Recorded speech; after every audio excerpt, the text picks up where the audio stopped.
Hi friends, welcome to my channel. ఇకపోతే రాజీ బిహార్‌కి phone చేసి తన పెదనాన్న ఆదికేశవులకి జరగవలసిన ఆపరేషన్ గురించి చెప్తూ ఉంటుంది కదా! ఇప్పటికిప్పుడు 25,00,000 సర్దడం అంటే మా పెద్దమ్మకు చాలా కష్టమైపోతుందండి. ఈ విషయం కనక మహాలక్ష్మికి కూడా చెప్పలేదు. ఇప్పుడు నేను మీకు ఫోన్ చేస్తున్నట్లు మా పెద్దమ్మ, మా పెదనాన్నకి కూడా తెలీదండి. ఇలా మీకు ఫోన్ చేయొచ్చో లేదో కూడా తెలీదండి. ఉంటాను అని చెప్పేసి ఫోన్ కట్ చేస్తుంది రాజీ. తర్వాత వెంటనే విహారీ ఆలోచిస్తూ ఉంటాడు. ఆదికేశవులు గారు నేనున్న హాస్పిటల్‌లోనే ఉన్నారన్న సంగతి కనక మహాలక్ష్మికి తెలుసు. అంటే ఈ ఆపరేషన్ గురించి కూడా కనక మహాలక్ష్మికి తెలిసే ఉంటుంది కదా! అని విహారీ ఆలోచిస్తూ ఉంటాడు. విహరి ఇక లక్ష్మిని అడగడానికి వస్తూ ఉంటాడు. లక్ష్మి మాత్రం తన గదిలో తాను చేయాలనుకున్న పూజను విహారి కోసం చేస్తూనే ఉంటుంది.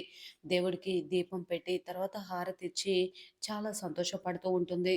విహారి ఇక లక్ష్మి గది దగ్గరికి వచ్చి లోపలికి వెళ్ళాలా వద్దా? తలుపు కొట్టాలా వద్దా? అని చెప్పి ఆలోచిస్తూ ఉంటే, అప్పుడే అటువైపుగా వెళ్తున్న అంబిక చూసి, ఇదేంటి విహారి లక్ష్మి గది వద్ద ఏం చేస్తున్నాడు? అని చెప్పి ఆలోచిస్తూ ఉంటుంది.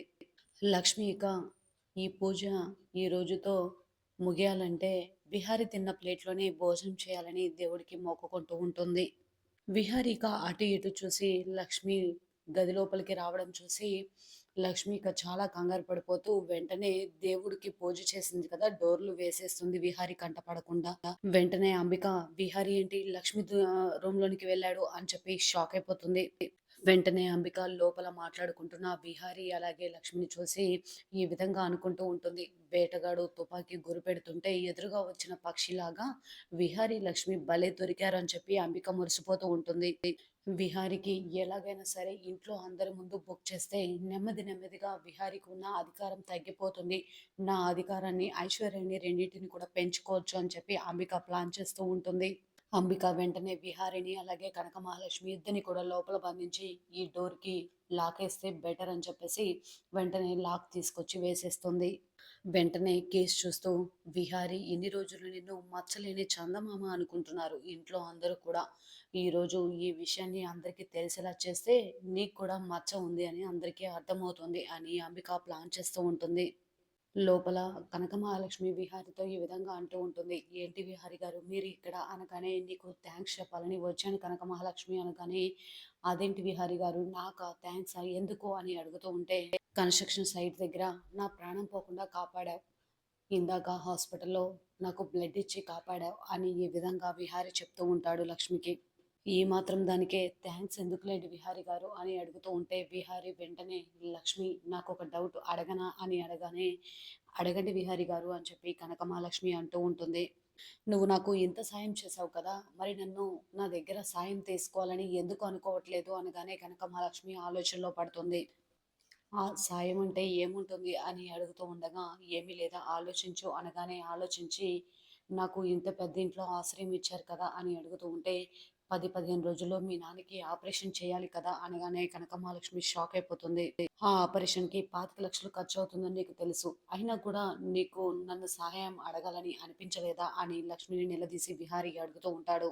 అయినా మీకు ఈ విషయాలన్నీ ఎవరు చెప్పారండి అని లక్ష్మి అడుగుతూ ఉంటే, అది రాజీ ఫోన్ చేసింది. అయినా ఇప్పుడు మీ నాన్నకి ఆరోగ్యం బాగోలేదని చెప్పింది. ఆపరేషన్ చేయాలని కూడా చెప్పింది. అయినా హాస్పిటల్‌కి నువ్వు కూడా వచ్చావు కదా! నీకు కూడా ఈ విషయాలన్నీ తెలుసు కదా! అనగానే, అయినా నాకెందుకు చెప్పలేదు అని విహారీ లక్ష్మిని అడుగుతూ ఉంటే లక్ష్మి సైలెంట్‌గా ఉండిపోతుంది. డోర్ దగ్గర కాపు కాస్తున్న అంబిక మాత్రం ఎలాగైనా ఇంట్లో అందరిని తీసుకొచ్చి విహారీ లక్ష్మిల రామాయణం బయట పెట్టేయాలి అని ఈ విధంగా అనుకుంటూ ఉంటుంది అంబిక. విహరి గురించి బయట పెట్టాలనుకున్న అంబికకు సుభాష్ ఫోన్ చేస్తాడు. "ఏంటి సుభాష్ చెప్పు" అనగానే, "ఎక్కడున్నావు అంబిక" అనగానే, "ఇంట్లోనే" అని అంటూ ఉంటుంది. అయితే అర్జెంటుగా ఎప్పుడు మనం కలిసే ప్లేస్‌కి రా అనగానే, "ఇప్పుడా ఎందుకు" అనగానే, "ఆ విహారిని మనం పైనుంచి కిందికి దించే అవకాశం ఒకటి వచ్చింది.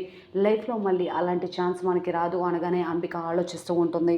"సరే అంబిక త్వరగా వచ్చేసేయి" అని చెప్పేసి ఫోన్ కట్ చేయగానే అంబిక హలో హలో అని అడుగుతూ ఉంటుంది. వెంటనే ఇక విహారి గురించి మంచి ఛాన్స్ మిస్ చేసుకోవాలా లేదా రెడ్ హ్యాండెడ్‌గా విహారిని పట్టిద్దాం అనుకుంటే సుభాష్ ఫోన్ చేశాడు.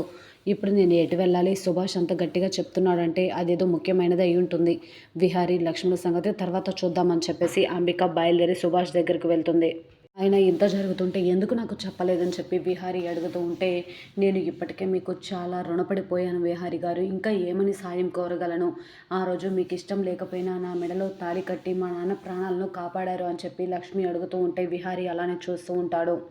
ఇంత గొప్ప సాయం చేసిన మిమ్మల్ని మళ్ళీ మళ్ళీ ఏం సాయం కావాలని నేను ఎలా అడగగలను అని చెప్పి లక్ష్మి అడుగుతూ ఉంటే, నువ్వు అడిగినా అడగకపోయినా నేను సహాయం చేస్తాను. రేపు మార్నింగ్ కల్లా డబ్బులు అరేంజ్ చేస్తాను. ఇంత తక్కువ టైంలో అంత డబ్బు నువ్వు ఎలా అరేంజ్ చేయగలవు అని అడుగుతూ ఉంటే, వద్దు విహారీ గారు అని చెప్పి లక్ష్మి అంటూ ఉంటుంది.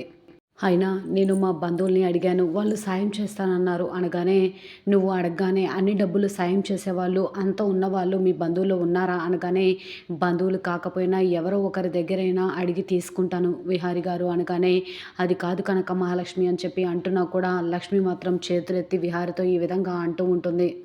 దయచేసి నన్ను వదిలేయండి విహారీ గారు. మీకు దండం పెడతాను. ఇంక నేను మళ్ళీ మీ దగ్గర సాయం తీసుకోలేను అని చెప్పేసి అంటూ ఉంటే విహారీ అలానే చూస్తూ ఉంటాడు.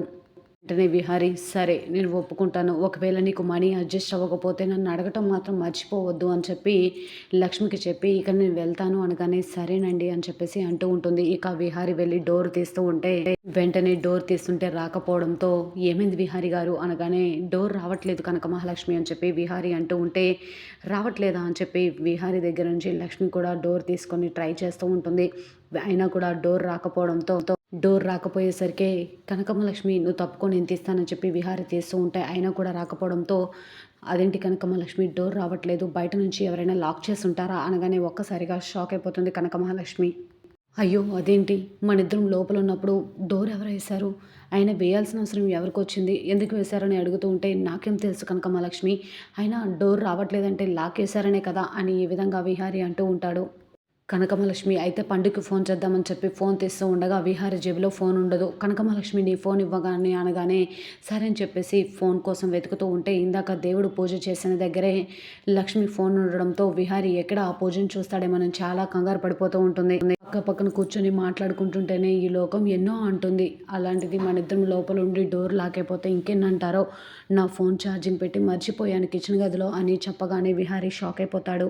సుభాష్ అలాగే అంబిక ఇద్దరు కూడా వేరే వాళ్ళతో డీల్ మాట్లాడుకొని విహారిని ఎలాగైనా కిందికి దించే మార్గం కోసం ఎదురు చూస్తూ ఉంటారు. ఇకపోతే విహారీ ఇక బెడ్ పైన కూర్చొని ఉంటాడు. కనకమహాలక్ష్మి అటు ఇటు తిరుగుతూ ఉంటే విహారీ చూస్తూ ఉంటే, ఏం చూస్తున్నారు విహారీ గారు అని అడుగుతూ ఉంటుంది. నువ్వు అలా అటు ఇటు కంగారుగా తిరిగితే డోర్ దానంతట అది ఓపెన్ అయిపోతుందా కనకమహాలక్ష్మి అనగానే, అయ్యో రాబోతున్న ప్రళయం నా నెత్తిన కూర్చున్నట్టు అనిపిస్తుందండి, మీరు అలా మాట్లాడకండి అని చెప్పి కంగారుగా అంటూ ఉంటుంది. అయినా నువ్వు అలా కంగారు పడకు అని ఈ విధంగా విహారీ సర్ది చెప్తూ ఉంటాడు లక్ష్మికి. నువ్వు అటు ఇటు తిరగడానికైనా నీకు ఓపిక ఉంది, కనీసం నాకు కూర్చోడానికి కూడా ఓపిక లేదు, నాకు బాగా ఆకలిస్తుంది కనకమహాలక్ష్మి అనగానే కనకమహాలక్ష్మి షాక్ అయిపోతుంది. మరి ఇక దేవుడి దగ్గర పెట్టిన ప్రసాదం తీసుకొచ్చి విహారీకి ఇస్తుందా? మరి విహారీ అలాగే కనకమహాలక్ష్మి ఇద్దరు కూడా ఒకే అరటిపండు తినబోతున్నారా? ఏం జరుగుతుంది?